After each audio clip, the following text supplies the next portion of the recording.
Join our community by subscribing. Every click helps us share more stories like this one. The introduction. In the quiet, unassuming town of Maplewood, dust draped itself like a shroud over the streets. The sun slipped beneath the horizon, casting long shadows that intertwined with the lives of the residents who thought they knew every corner of their small community. Maplewood, with its picturesque homes and friendly faces, was a region unfamiliar with the heavy weight of crime. But one chilly autumn evening in 2017, the ordinary would twist into the extraordinary. In a neighborhood where doors were often left unlocked and children played freely on the sidewalks, that serenity was shattered. It began with an unremarkable knock on the door of Mary Lewis, a retired school teacher who had lived alone since her husband passed away. She was known for her bright white hair and the floral patterned dresses she wore daily. When the knock came, she didn't think of danger only of a potential visitor, perhaps a neighbor asking for a cup of sugar. However, that evening, the presence on her doorstep would change everything. Hours later, when her friends noticed her absence during their weekly book club, concern began to build into a frightening crescendo. The gentle hum of evening life within Maplewood was soon pierced by urgency as they discovered Mary's house uncharacteristically dark, the door ajar. What awaited inside was a grim reality that would haunt a community forever. It wasn't just the tragic loss of Mary that made this case significant. It was how quickly a landscape of familiarity transformed into one of fear and suspicion. The peace of Maplewood was about to be shattered, and its residents would find themselves grappling with the unsettling truth that darkness could dwell in even the most tranquil of places. And as the sun continued to set, the weight of the unknown loomed large. The victim. Mary Lewis was a figure of resilience and warmth. Her life, a tapestry woven through decades of nurturing young minds. Born in 1945, she had dedicated herself to education, instilling a love for literature and learning in countless children who wandered into her classroom at Maplewood High. To them, she was not just a teacher. She was a mentor, a confidante, a beacon of kindness in a sometimes chaotic world. Her home, a modest two-story house painted a cheerful yellow, was a sanctuary filled with well-thumbed novels and the aroma of freshly baked cookies. Neighbors would often catch a glimpse of her through the front window, sitting by the fire with a cup of chamomile tea in hand, her glasses perched on the end of her nose as she browsed through the pages of a classic novel. That image of tranquility would soon fade into a haunting memory, leaving a void that no one could comprehend. As local detectives began to piece together Mary's life, they learned of her eccentricity's penchant for collecting vintage postcards, a fascination with the history of Maplewood, and her deep affection for animals, particularly the stray cats she often fed. Yet beneath her gentle exterior lay a woman who faced her share of struggles, including the heart-wrenching loss of her husband, Tom, a decade prior, a fact that had embedded a sadness beneath her cheerful facade. The investigation soon illuminated her interactions within the community, an invitation for coffee here, a kind word exchanged there. But it also began to raise unsettling questions. Did her reputation as the town's beloved teacher shield her from danger? Or did it inadvertently mask the darkness lurking within? As detectives began to canvass the neighborhood, their questions revealed a shocking reality. Not everyone held warm memories of Mary Lewis in a community once defined by safety. The chilling truth was beginning to surface. The crime scene. When the police arrived at Mary Lewis's home that fateful evening, they were greeted by an unsettling silence that hung thick in the air. Officers carefully pushed the door open wider, revealing a house that felt both eerily empty and laden with unspoken stories.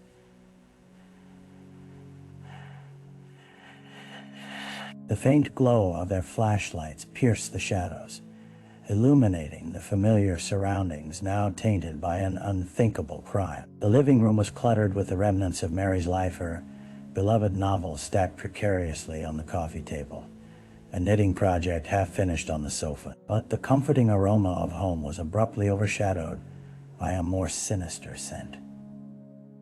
Something metallic. Something that screamed of distress.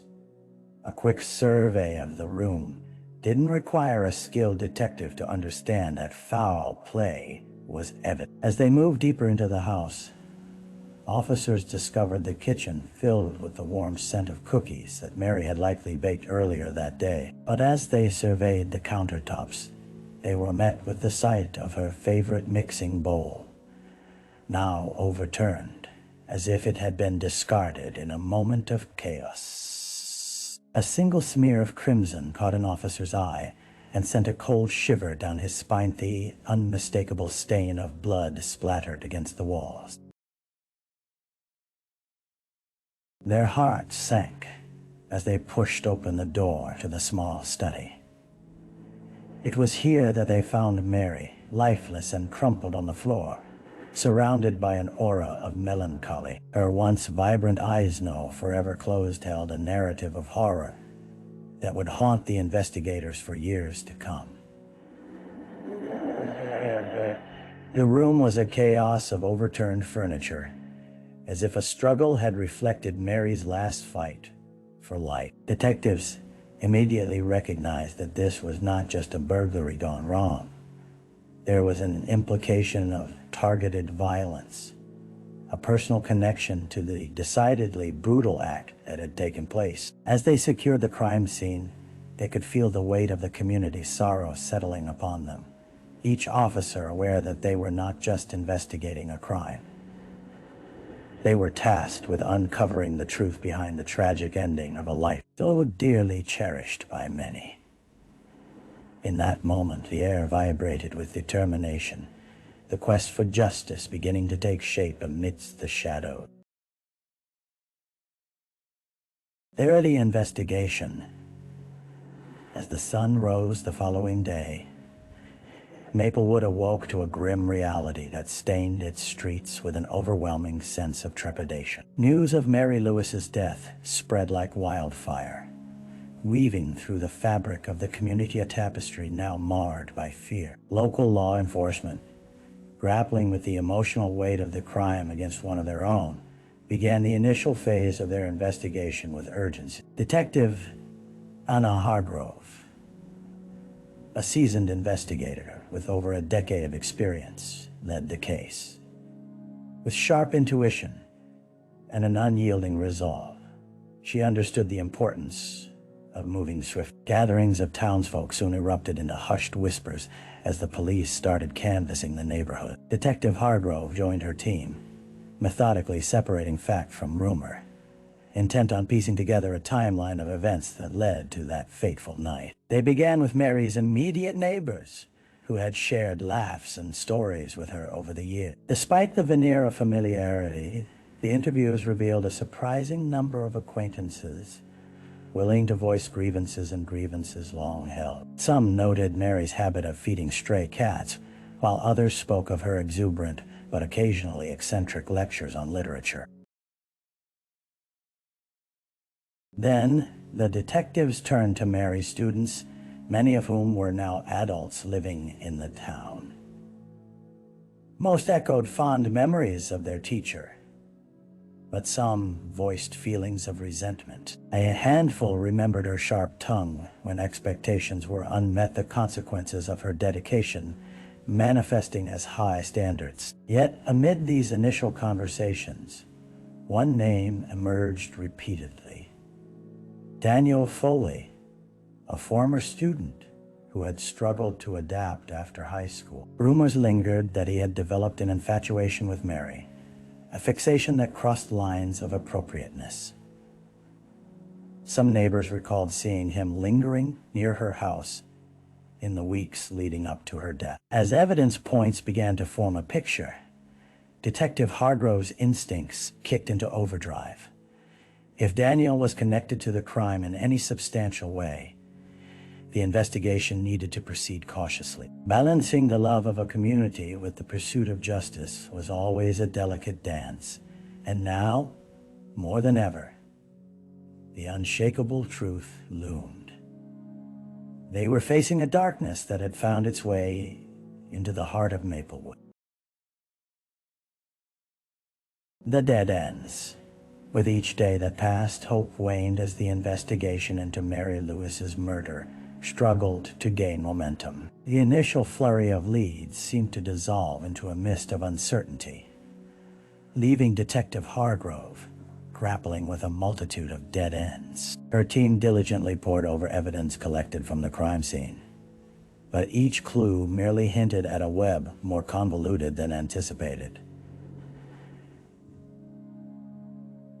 Daniel Foley, the name that had permeated early conversations, proved to be a phantom. Officers dispatched to his last known address found it abandoned. Inquiries with his family revealed that he had left town several months earlier, the trail growing colder with every tick of the clock. Mary had apparently been the last person still keeping in touch with him, a little fact that added a layer of complexity. However, with Daniel nowhere to be found, the detectives lost their closest thread to unraveling the mystery.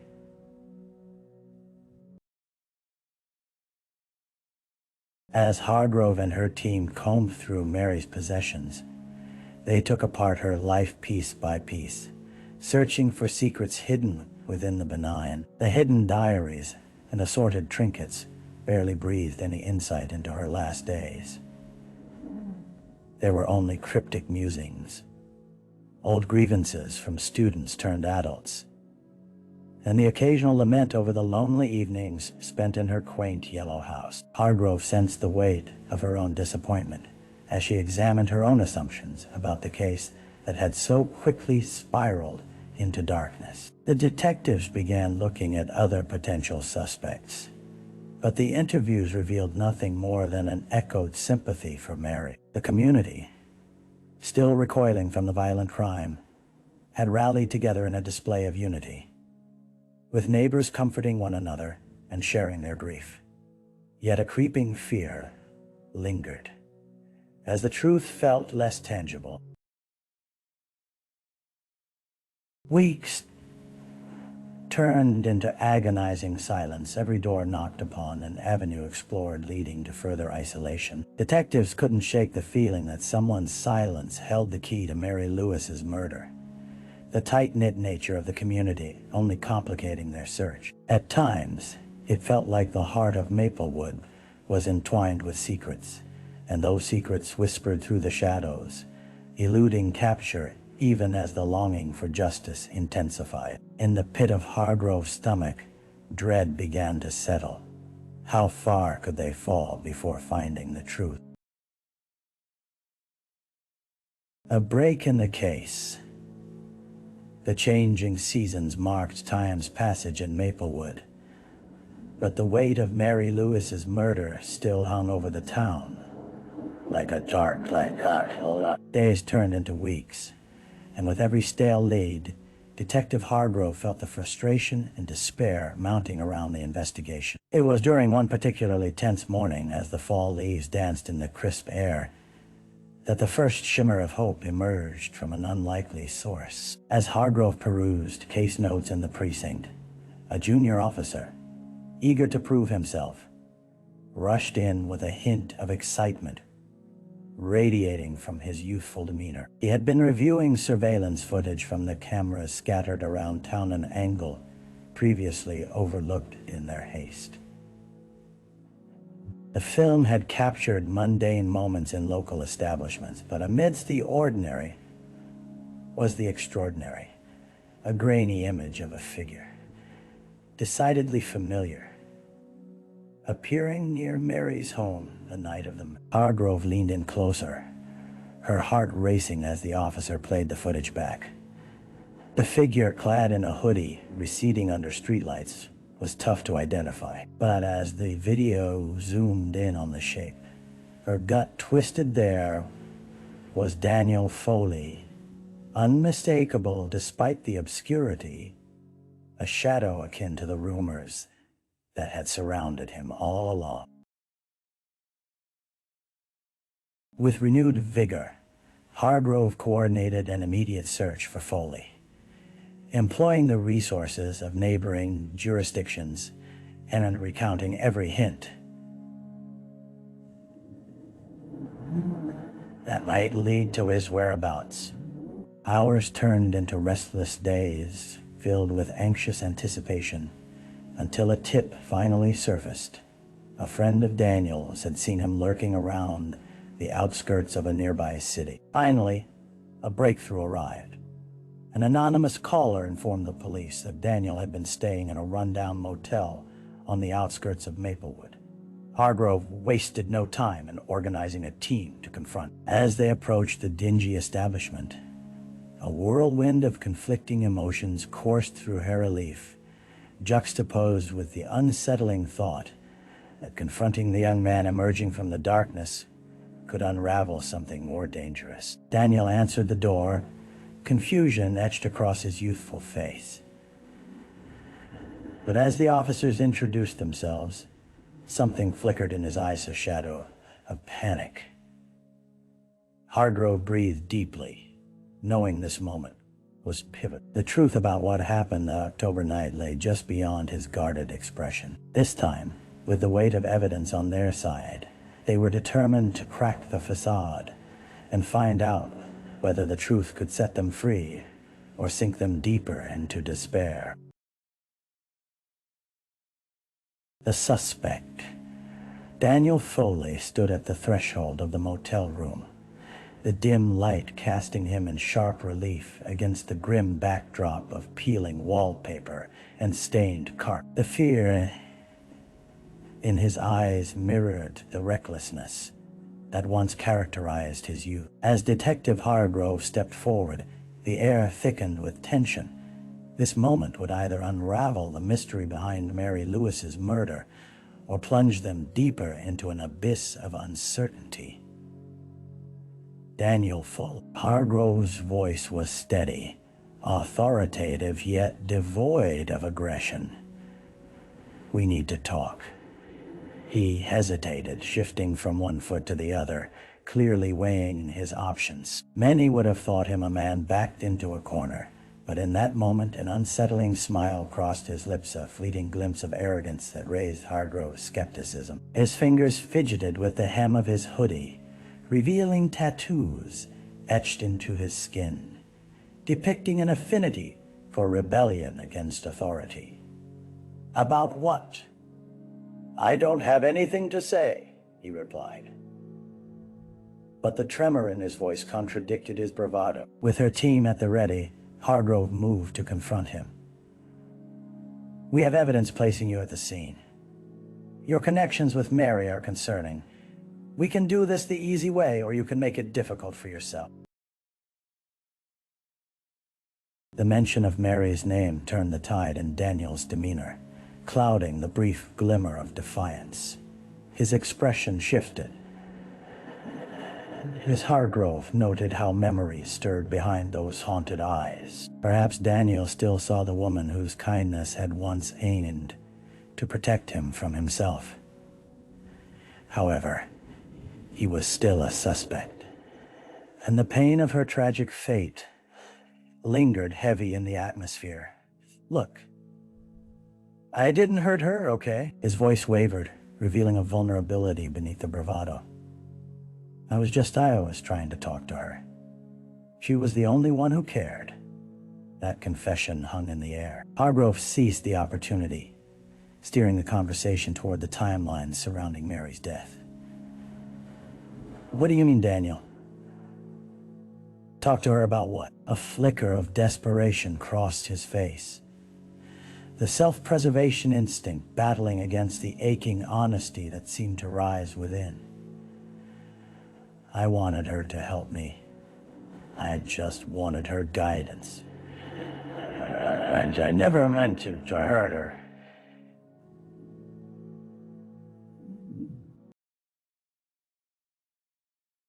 As he spoke, Hargrove studied him closely, trying to decipher the truth behind his words.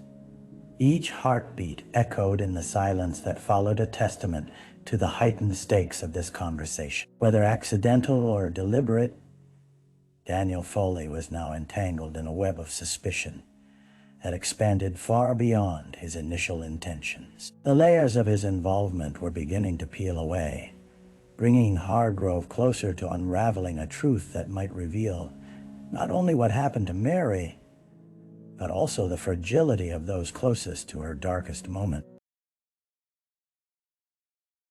The trial. Months had passed since Detective Hargrove first knocked on Daniel Foley's door, but the weight of Mary's murder hung heavily over the courtroom as the trial began on a frigid January morning. The once familiar facade of Maplewood felt surreal to witnesses and attendees.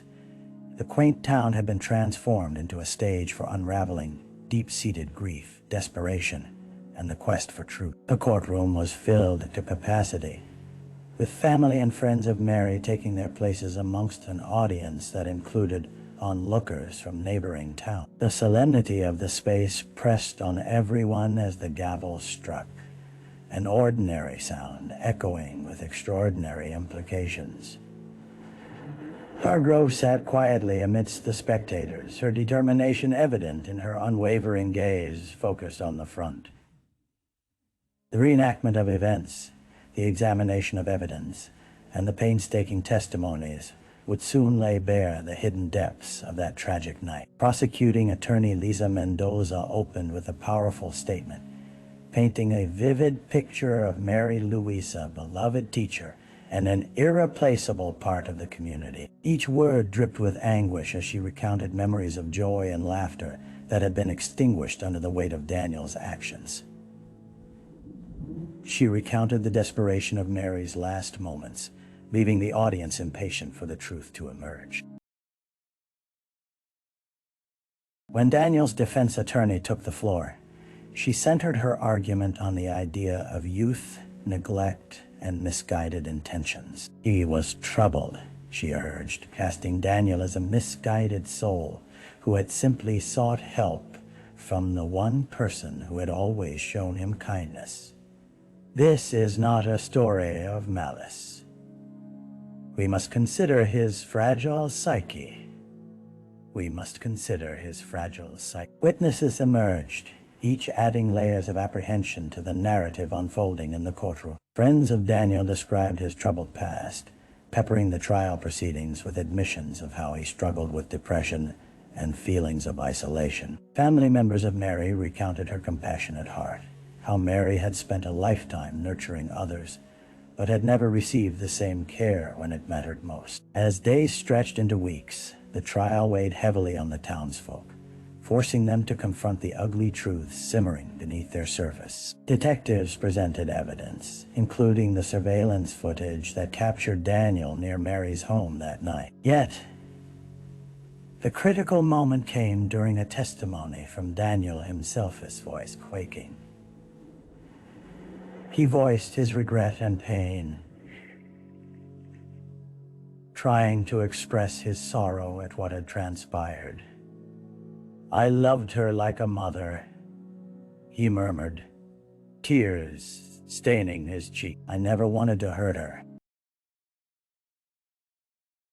The courtroom remained silent as the jury assessed the charge of second-degree murder for the loss of life wrapped in compassion, a community now demanding justice for the woman who kept their hopes alive. Hargrove felt an ache in her chest as she witnessed the deep connections of love and regret coalesce into the tragic outcome. A reminder of delicate interplay between innocence and guilt, between kindness and cruelty. As deliberations commenced, the tension in the air was palpable. With each passing hour, the heartbeats of those present intermingled with collective hope that justice would emerge from this tragedy, and that perhaps, from the ashes of loss, understanding might also rise. The potential verdict hung in the balance, awaiting its moment in the light of truth. The aftermath. As the final gavel fell in the Maplewood courtroom, a quiet descended upon the space like a heavy fog. The jury's verdict echoed in the hearts of the townsfolk guilty of manslaughter, a charge that felt bitter. For many, it was an acknowledgement of the tragedy that had consumed their community. But justice felt like a half-hearted resolution, incapable of mending the profound loss of Mary Lewis. In the days that followed, the atmosphere in Maplewood shifted. Conversations at the local diner turned from familiar gossip to whispered reflections on morality, forgiveness, and accountability. While some residents were relieved that Daniel Foley would face consequences for his actions, others wrestled with the complexity of compassion. Toward a young man who had once been part of their community, Detective Hargrove observed the aftermath of the trial unfold with a heavy heart. She had always known that understanding the truth was merely the first step. Healing would be a much longer journey. She attended memorial events held in Mary's honor, community gatherings that invoked laughter, peppered with poignant moments of silence dedicated to the void left in their lives. It was a bittersweet reminder of the woman whose wisdom and light had touched so many, a testament to the love she had cultivated, now tainted by the shadows of violence. Amidst it all, the echoes of Mary's teaching still resonated through the high school she had shaped. The faculty initiated memorial scholarships in her name, aimed at nurturing the next generation of young minds. Students began to engage with literature and history, their discussions rippling with Mary's spirit, emphasizing that learning extended beyond mere academics. But the impact of the tragedy lingered with another poignancy to confront the reality that sometimes those closest to us can cast shadows that alter the course of lives. Daniel, now incarcerated, had to grapple with his actions in solitude, attempting to come to terms with the consequences that spiraled from his misguided choices. Hargrove wondered whether he would ever truly understand the magnitude of Mary's death, whether he could find a path to transformation amid the darkness. As the seasons changed, hope emerged alongside the healing of the community. Gradually, Maplewood began to rebuild its identity, channeling collective grief into advocacy against domestic violence and mental health support. The school instituted after-school programs explicitly aiming to connect students with community mentors, ensuring that no child would feel the isolation Daniel once experienced. Detective Hargrove stood near Mary's favorite tree in the town square, a resilient oak that had weathered many storms. She drew strength from its unwavering presence, grateful for the resilience of the community surrounding her. And as whispers of Mary's legacy continued to flourish, Hargrove felt renewed purpose. In a town once shrouded by tragedy, they would rise together, seeking awareness, change, and the light that could withstand even the darkest of nights. Reflection. As winter melted into spring, Detective Hargrove found moments of quiet reflection emerging amidst the chaos that had enveloped her world for the past several months. The arrival of fresh blooms symbolized hope and renewal. She often visited the community garden established in Mary's name, where the townsfolk would gather to cultivate relationships and remembrance. The flowers blossomed vibrantly, a testament to resilience that mirrored her own journey through the complexities of grief and healing. While Hargrove had pursued justice for Mary, she had been confronted with harsh truth-show laws, often lingered echoing through the lives of those left behind. Each face she encountered in town reflected the fabric of Mary's life. Students recalling her lessons, colleagues sharing laughter and tears, and friends gathering to honor the woman whose compassion transcended her own trial. Amidst this circle of life, she reflected on Daniel Foley's journey, complicated by mental health struggles that hindered his connection to community. Hargrove pondered whether the system had failed him too, as it had failed Mary. Did the town turn a blind eye to the growing shadows that had loomed just beneath their surface? In the stillness of twilight, Hargrove felt a surge of resolve. The complexities of human nature only emphasized the importance of compassion, understanding, and open dialogue. As she watched the sun dip below the horizon, casting golden hues across the landscape, she became increasingly aware of her role in this narrativian advocate for those whose voices had been silenced, a bridge between stories yearning to be told. With a renewed sense of purpose, Hargrove committed herself to the service of her community, hoping to foster an environment where openness would replace stigma. As she intertwined her own narrative with that of Mary's, she understood it was not just about solving crime. It was about cultivating empathy, ensuring that the legacies we leave go far beyond our last breaths.